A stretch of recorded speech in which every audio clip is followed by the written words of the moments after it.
नमस्कार, इन खबर में आपका स्वागत है। मैं विद्याशंकर तिवारी हूँ। निर्भया के दोषियों का क्या होगा? क्या कल वो फांसी के फंदे पे चढ़ाए जाएंगे या बच जाएंगे कुछ दिनों के लिए अभी? और सुप्रीम कोर्ट ने पवन की क्यूरेटिव याचिका खारिज कर दी है। तो जिस वक्त मैं ये वीडियो बना रहा हूँ और आपसे बातचीत कर रहा हूँ, उस वक्त तक उसका मर्सी पिटीशन दाखिल नहीं हुआ है। और जब तक मर्सी पिटीशन वो दाखिल नहीं कर देता है, तब तक इस घंटे, इस समय, इस क्षण निर्भया के दोषियों की फांसी में कोई रुकावट नहीं है, यानी कि फांसी हो सकती है। तो दरअसल अब जो पवन है उसके वकील लगे हुए हैं किसी तरीके से जल्दी जल्दी उसका मर्सी पिटीशन दाखिल करने में। यूं तो पहले से ही मर्सी पिटीशन तैयार रखी गई थी कि जैसे ही क्यूरेटिव पिटीशन खारिज होगा सुप्रीम कोर्ट से, राष्ट्रपति के यहाँ मर्सी पिटीशन भेज दी जाएगी।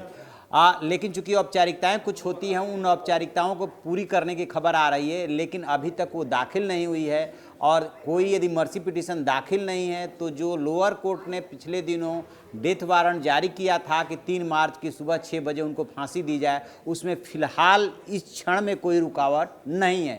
सब कुछ डिपेंड करेगा कि शाम तक क्या क्या डेवलपमेंट होता है, वो कब मर्सी पिटीशन दाखिल करते हैं, उसके बाद ही जो है ये तय होगा कि कल फांसी हो रही है या नहीं हो रही। अभी के क्षण में तो फांसी हो रही है।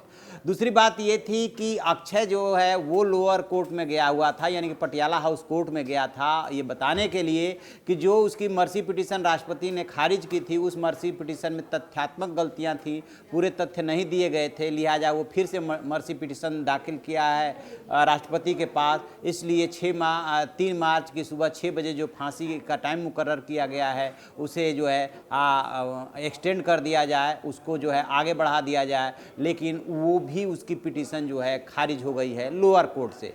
तो कुल मिला जुला करके अभी मौजूदा स्थिति यह है कि 4 दोषियों में से 3 दोषी मुकेश, विनय और अक्षय ने अपने पास, उनके पास जो भी विकल्प है वो सारे आजमा लिए हैं, क्यूरेटिव पिटीशन से लेकर के मर्सी पिटीशन तक, और उनके पास बचने का अब कोई रास्ता नहीं है। सिर्फ पवन एक ऐसा दोषी है जिसके पास एक मर्सी पिटीशन का विकल्प बचा हुआ है और शाम तक का उसके पास समय है। जैसे ही वो राष्ट्रपति के पास अपना मर्सी पिटीशन भेज देगा, मर्सी पिटीशन की पेंडेंसी मानी जाएगी और जो नियम कानून है उस नियम कानून के मुताबिक मर्सी पिटीशन के पेंडिंग रहते हुए दोषियों को फांसी नहीं दी जा सकती। लेकिन वो शाम तक दाखिल हो जाएगी तभी जाकर के स्थिति होगी, अदरवाइज तो उनकी अभी सुबह 6 बजे की फांसी तय है।